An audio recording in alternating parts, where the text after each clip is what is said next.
Fit, active, healthy, happy, enjoying the prime of your life. Looking out for your health and wellness, this is Health Talk with Fred Lowry from Lowry Drug in Statesville. Visit Fred at his store, conveniently located on Hartness Road in Statesville. Good afternoon. This is Fred Lowry, pharmacist and doctor of natural medicine, and this is Health Talk. This episode was pre-recorded for July the 31st, 2026. We are here to explore the facets of your health and keep you up to date and informed. This program is intended to share knowledge and information based on my research and experience.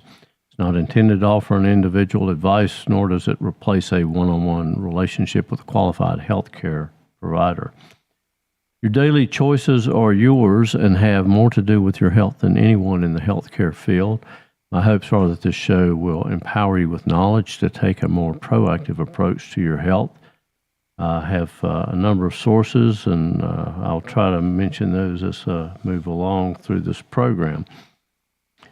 So today we're going to talk about brain function, cognition, memory, and things that factors around that, and what you can do about your overall health related to that. Of course, brain function's really important to all of us, and I don't think there's a day that goes by that sometimes I have a little memory lapse relative to a person's name or something that I just can't quite seem to retrieve, particularly if I continue to think about it or try to retrieve it. But nonetheless, what do you do about things like that? It becomes a concern primarily when it gets a little dysfunctional, but also concern when you may be dealing with a friend or a loved one that has mild dementia. You see that coming on as a sign of aging. And some of these things happen when you're younger as well. So there's a lot of aspects to memory. This is a very deep subject, and the more you look at it, the more you find, like anything else. So brain disorders in the country are quite large. Apparently, at least half of Americans have at least one disorder affecting the nervous system. So the primary topic here is memory and cognition and brain function, but in terms of brain health or nerve-related things, the most common is brain issue, nerve issue is headaches. Very common in people. Just basic tension headaches followed by migraines, then diabetic neuropathy, damage to the nerves that cause pain, strokes, Alzheimer's disease, attention deficit, certainly high on the list. Autism is number 7. Traumatic brain injury, number 8, followed by epilepsy and multiple sclerosis. So a lot of these things happen obviously with young people, but in the age of the 50 plus, Alzheimer's, stroke, diabetic neuropathy, Parkinson's is all up there. Parkinson's, as a side note, is probably the most disabling neurological disorder of older adults, but we're seeing problems now with younger adults in the 18 to 39 range, some self-reporting cognitive disability, including difficulty in concentrating, remembering or making decisions. And then the largest increase, this is actually the largest increase in adults under 40. It's almost doubled from 5.1% to 9.7%. So it's something, it's a, perhaps the canary in the coal mine kind of thing, as we think about our young people with a lot of health problems for many reasons. The reason I started down this path was there was a study about magnesium L-threonate. This is typically a magnesium product that is aimed at brain function because it passes that blood-brain barrier. And this was a report where people using the magnesium L-threonate found that their brain performance performed as if it were 7.5 years younger in 6 weeks. That's a pretty big claim, I think. But nonetheless, I think it is something to pay attention to. This was a randomized, double-blind, placebo-controlled trial that found this magnesium L-threonate significantly improved several measures of cognitive performance in healthy adults. And this was primarily, I think, in adults that were experiencing what was termed as dissatisfied sleep. So the magnesium maybe improves sleep. There are a lot of things about magnesium that help brain function, but obviously if you sleep better, your brain's going to work better. That's where a lot of the healing takes place. The housekeeping, if you will, happens at night while you're sleeping. So obviously if you don't sleep well, your brain doesn't work as well the next day.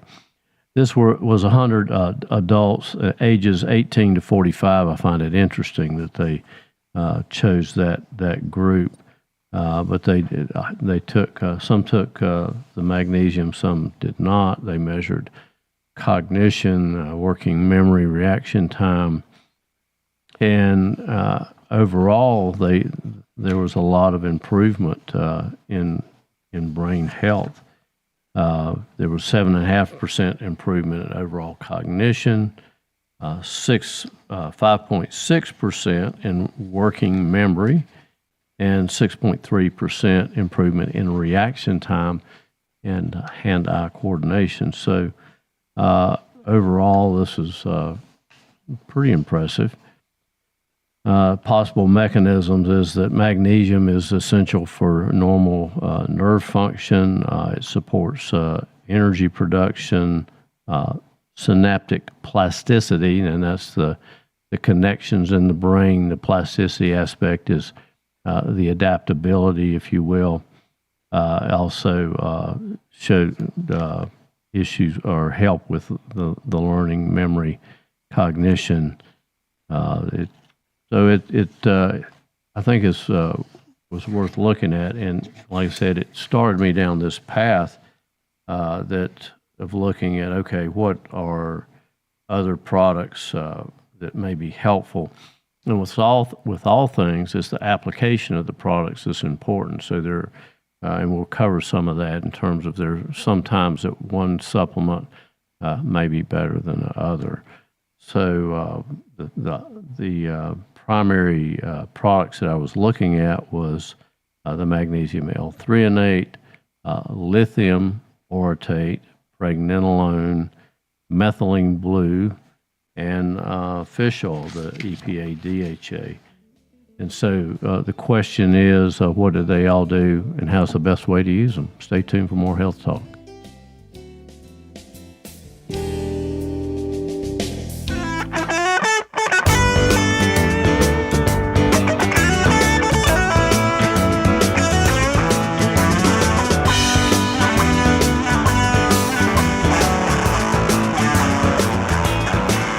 Welcome back to Health Talk. Fred Lowry of Lowry Drug in Statesville.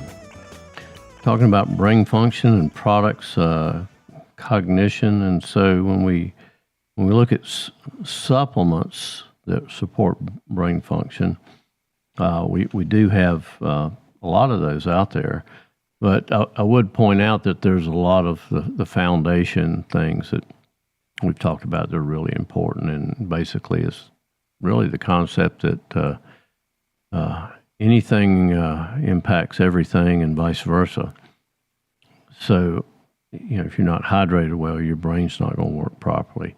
If you're not getting proper nutrition and fuel, your brain's not going to work properly. If you're not getting exercise and sunlight, your brain's not going to work properly. All the things that play a role in your health. And so in this day and age, if you want to be healthy and if you want to have a productive life, you have to pay attention to that. And so that's part of what this program is about. So there are different products out there, different mechanisms. Some support cognition, memory. Some help with neuroprotection. Foundations that we talked about are probably more impactful than any single supplement. Another thing that we talk about synergism with things. Some people call it product stacking, and that's where you have multiple things that are used in one product. And so one of the ingredients may be very helpful. Maybe the other is not so much. You don't really know which one it is. It doesn't necessarily matter, and it may be that the products, the supplements are additive. So if we start with pregnenolone, we talked about that before. You make pregnenolone from cholesterol. It's a neurosteroid, so it has things to do with nerve conduction, inhibition, and excitatory neurotransmitters. The pregnenolone is the precursor, the beginning, the mother hormone for all the other steroid hormones in the brain. It modulates receptors in the brain that deal with inhibition and excitation. It influences that synaptic plasticity. That synapse is the junction of nerves where information passes across a gap, and the plasticity is the ability for the brain to adapt. This hormone supports myelination. The myelin sheath is the coating over the nerves that protect the nerves. Very important. That myelin sheath is damaged by solvents. It's damaged by mercury. All kinds of things. So pregnenolone becomes neuroprotective. There's evidence that there's trials with the mood-related and substance use disorders. Pregnenolone tends to improve mood symptoms, but in some cases didn't really improve cognition. Now, pregnenolone is one of the ingredients in one of the products that I recommend from time to time. So mostly helpful, probably with stress-related cognitive fog, mood dysregulation.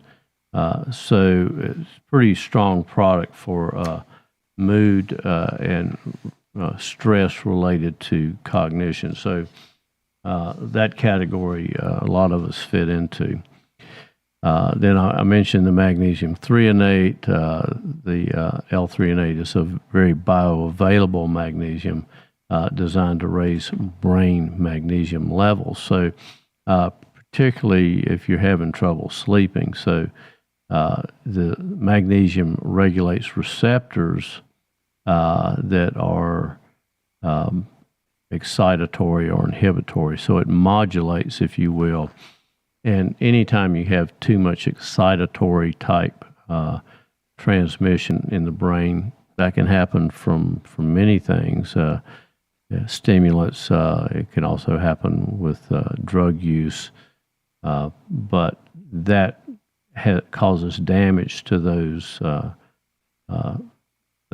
synaptic junctions there. So there's a lot of evidence for this magnesium L-threonate, particularly in older adults greater than 70 years old. Improvement in working memory, as we mentioned before, executive function, and it just helps with overall cognition. There are many age-related memory complaints that people have, mild cognitive impairment, so it may help with that as well. Another really interesting salt is lithium orotate.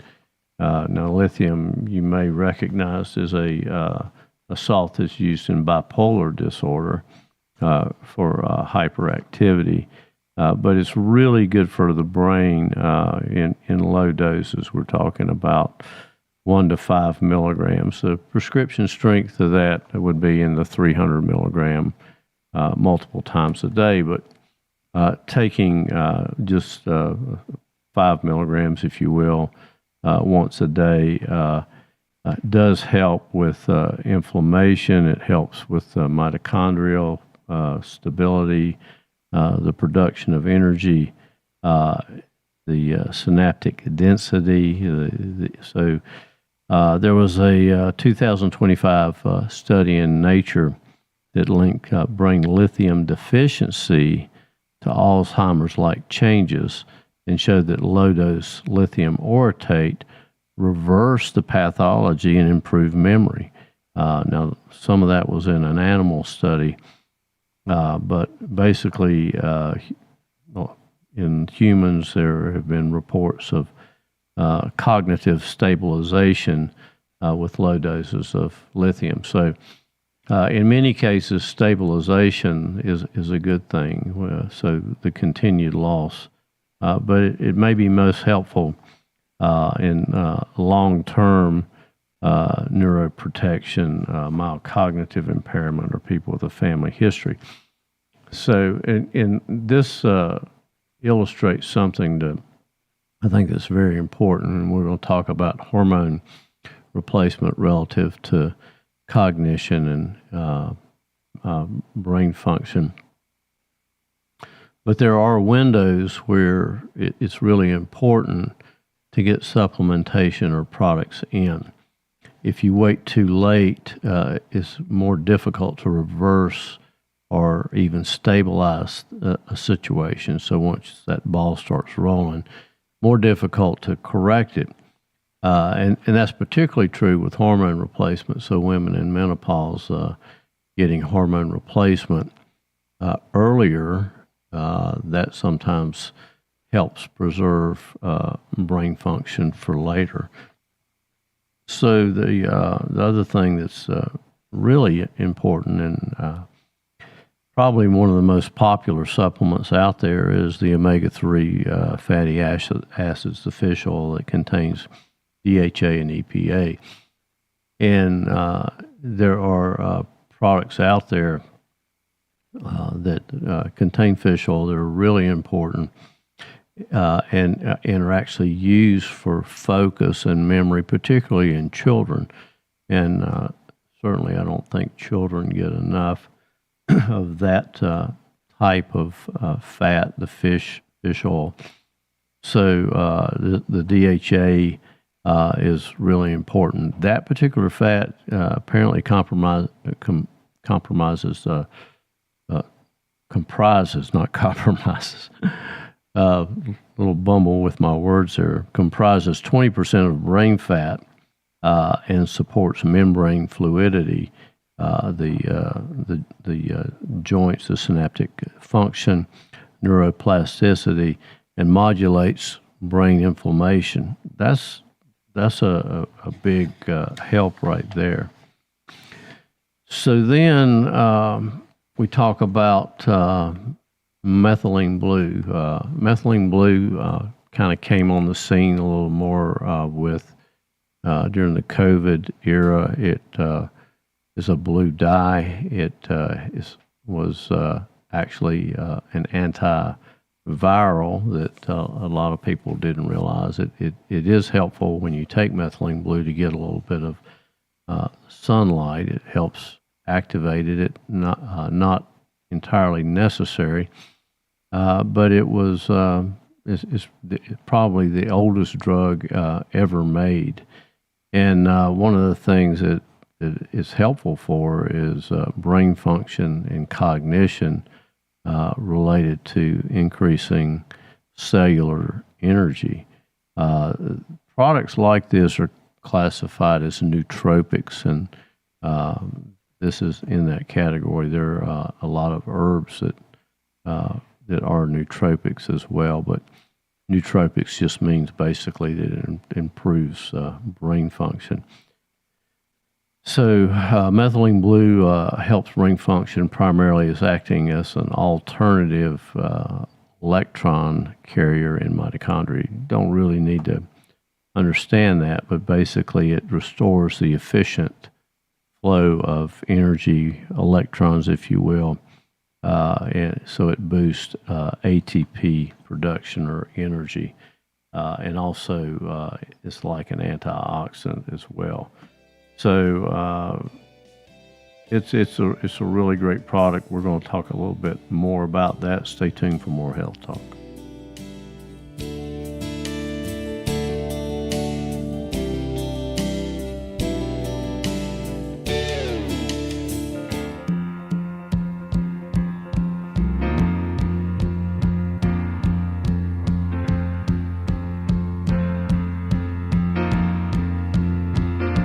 Doctor, my eyes have seen the year. Welcome back to Health Talk. This is Fred Lowry of Lowry Drug in Statesville.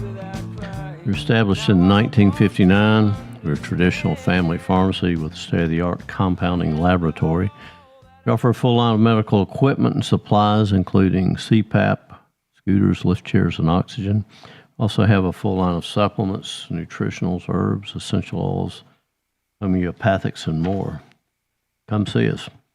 So we're talking about brain function and methylene blue.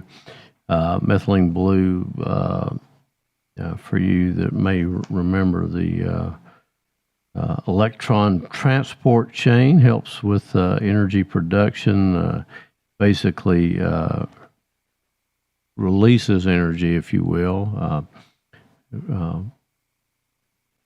takes away the resistance. So for the mitochondria to do what it's supposed to do. So it makes energy. Some studies have reported a 30% increase in ATP production under certain conditions. So it's shown to increase cellular oxygen production. And a good way to deal with some of that cognition issue is just 3 drops of methylene blue in water is a basic tonic. There are products out there that are much higher values, and they can be taken for different things. Methylene blue, by the way, was also used as for urinary tract infections and all kinds of things. So it's a very interesting product. It was the drug that the term magic bullet was coined for, because it's antiviral, antiprotozoan, antibacterial. It increases cellular energy. Pretty amazing, really. So other products on the list here, creatine is one that helps energy related to the brain function. Could be used with mental fatigue, high cognitive overload, and maybe people that are vegetarians or have vegetarian type diets. There's choline type products, phosphatidylcholine is one. So it's a type of fat that has choline. And the point of this is one of the neurotransmitters, acetylcholine, is really important for brain function. So taking products that help with that, it helps with membranes. These phospholipids are really important. Phosphatidylserine is another one. But these type of fats are helpful in attention and memory, focus, and recovery from cognitive strain. One of the things we talk about quite a bit is B vitamins. Helps decrease homocysteine levels, which is causes damage to blood vessels. So B12 certainly plays a big role in cognition. Vitamin D, talked about all the time. It's very important in the brain. Deficiency of vitamin D correlates with cognitive issues. So when you think about older adults that are inside, not getting outside in the sun, particularly in the wintertime, pardon me, making sure your vitamin D levels are in a good range. And certainly the best way to do that is to get out in the sun.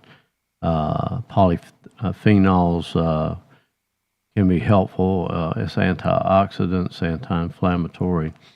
So a lot of things, as you can see, impact brain function. So for age-related memory, so this is matching the supplements to conditions, okay? Age-related memories, the magnesium L-threonate, creatine, and omega-3s, a really good place to start.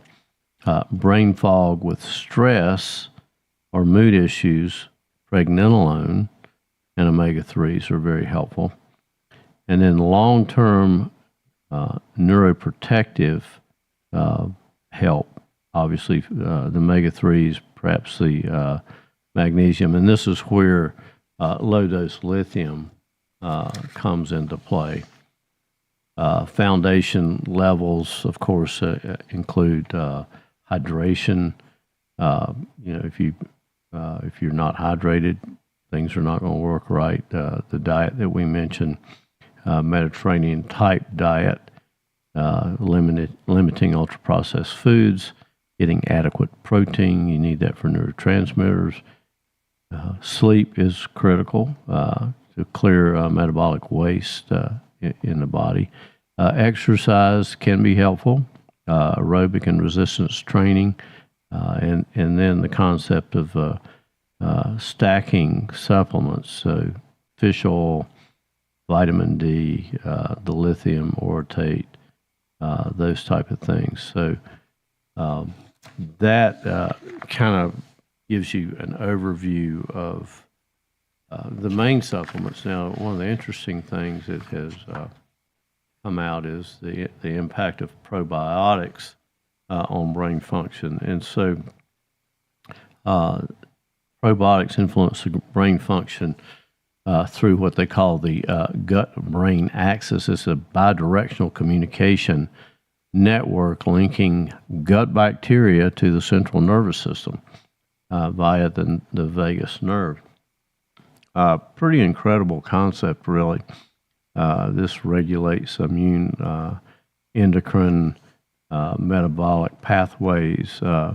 And, it may be modest, if you will, the influence of these things, but keep in mind the things that you eat feed the bacteria, and that influences the brain. So that concept alone is really, I think, pretty incredible, because you're not just feeding yourself with your food, you're feeding the bacteria that likes that particular food. And the bacteria that prefers processed food increases with the consumption of that, etc. So there is clinical evidence that shows that probiotics impact cognition, overall cognitive performance, memory, spatial ability in older adults. Particularly when this bacteria is out of balance. They've done some brain imaging things with that. And there was a study with Alzheimer's patients, 12 weeks of probiotics, that showed improvement in their scores relative to cognitive impairment tests. So the probiotics can modulate neurotransmitters. They can be anti-inflammatory.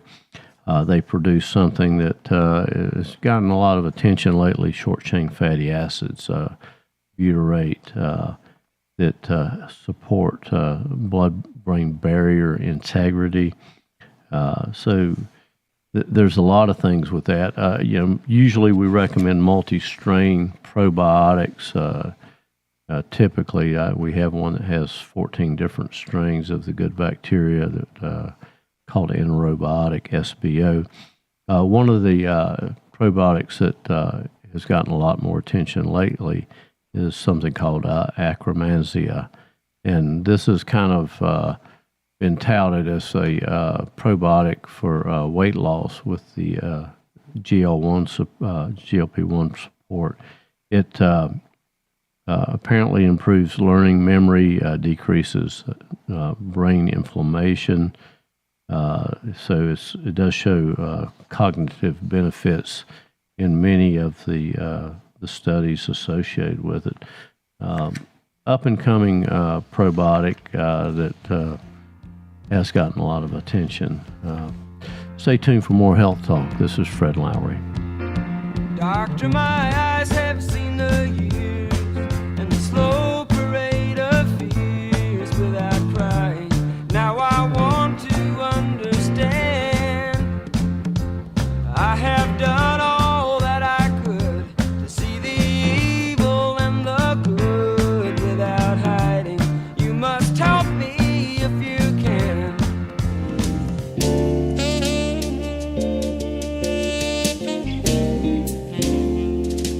Welcome back to Health Talk. This is Fred Lowry, pharmacist and doctor of natural medicine. As we age, certainly pay a lot more attention to many things, including our health. I reached 70 last year. That was certainly a milestone, and I hope to be able to be completely functional as I continue with whatever amount of time I've got left on the planet. So one of the products that I found to be pretty helpful, that is a product they call stacking. Is more of a comprehensive brain formula, with the exception of not having fish oil in it. It's called Cognitex Elite with pregnenolone. I've had a number of young people that found this to be helpful, and when I say young, people in their 20s and 30s, but also everything in between that. And I've also seen it be helpful with seniors that had mild dementia. Not sure how long that it holds that back, but I have seen improvements in family members taking this particular product. So it has a lot of different things. It's got some herbs. Sage extract is one. Blueberry complex.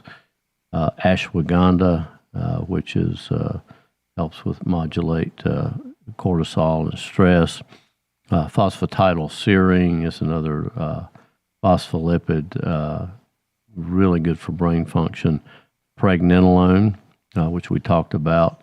Uridine and vinpocetine.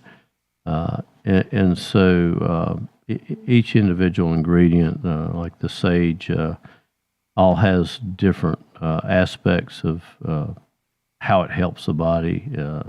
Sage, it helps with working memory, attention. It's an antioxidant.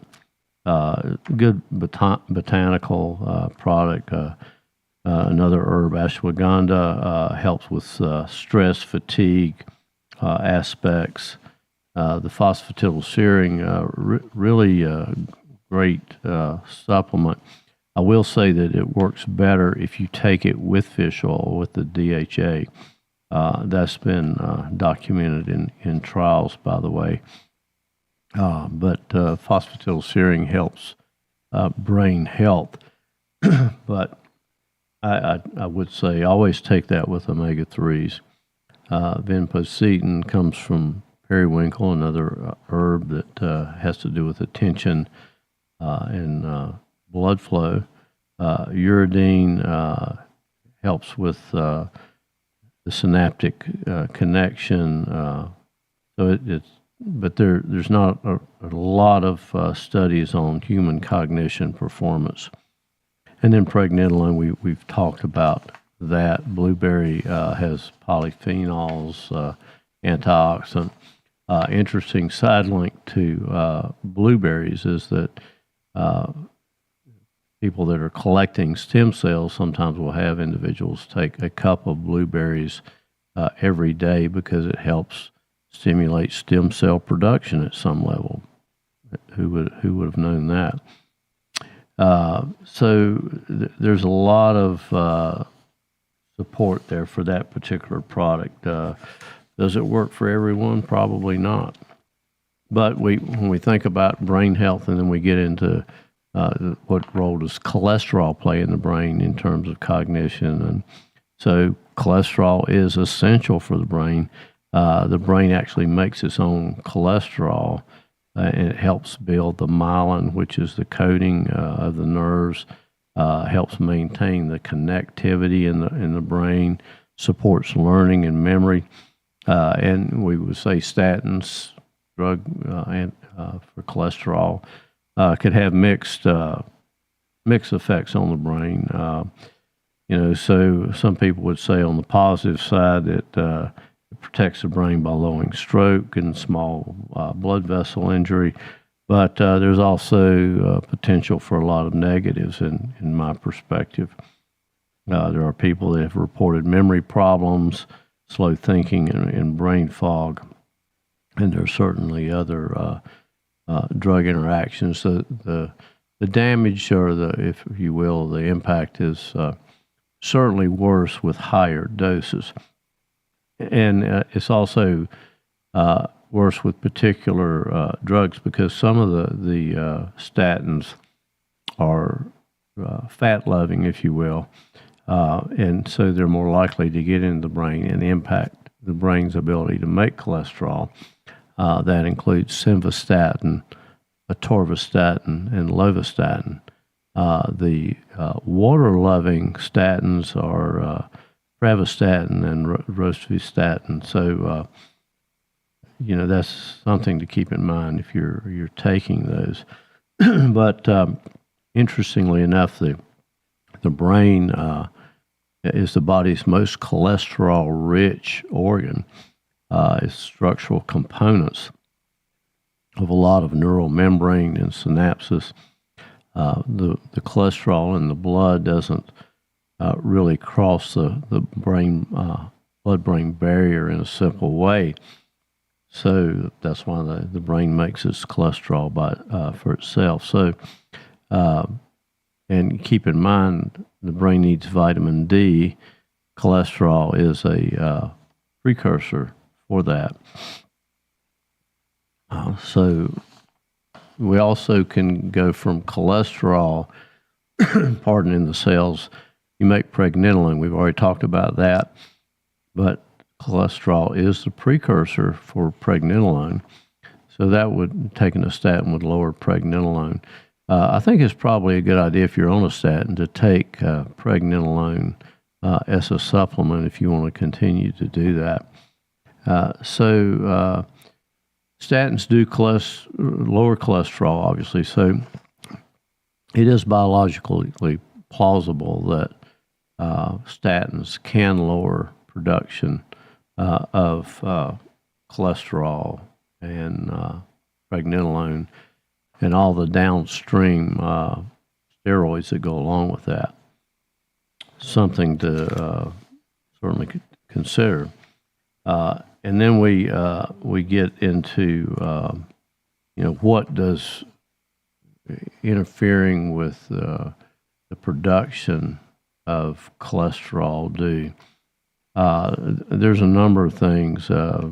We could say that supposedly it has cardiovascular protective effects, but there are certainly downstream implications in that you're not able to make coenzyme Q10, which interferes with energy on a cellular level, making ATP.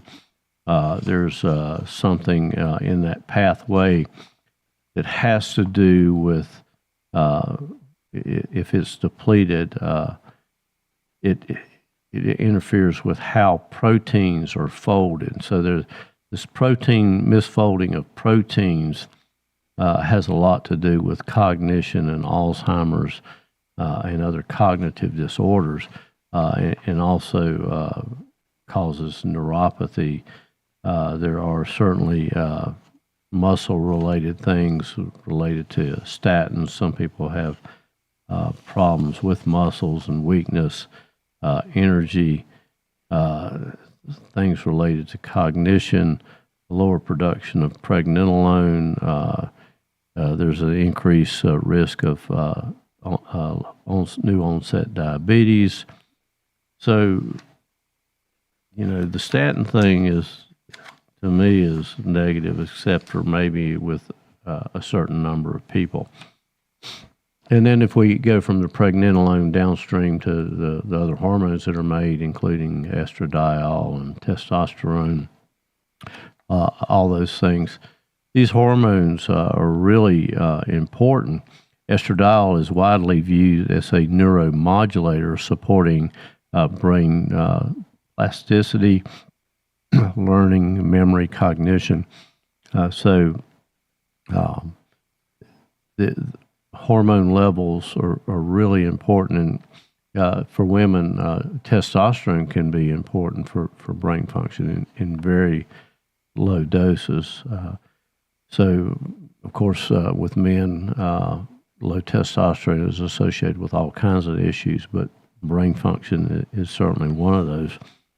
Progesterone is another hormone downstream from pregnenolone. It is a neuroactive steroid, and so cognitive effects are not really well defined in the literature, and some would say it has a more sedating or dampening effect on than estradiol, but it also is a balancer for estrogen. And so part of this is with hormone replacement is finding out what you need and perhaps replacing that, filling the tanks, if you will. And as I mentioned earlier, there is a window of opportunity that's really important for women around menopause in terms of replacing hormones for the long term related to cognition. So estradiol certainly plays a role in cognition. Testosterone does. Progesterone may be a little more variable, but it does illustrate that there's a lot of pieces to this puzzle. And once again, everything seems to affect your entire system. So hope y'all have a great weekend. Thanks for listening to Health Talk. Come see us at Lowry Drug.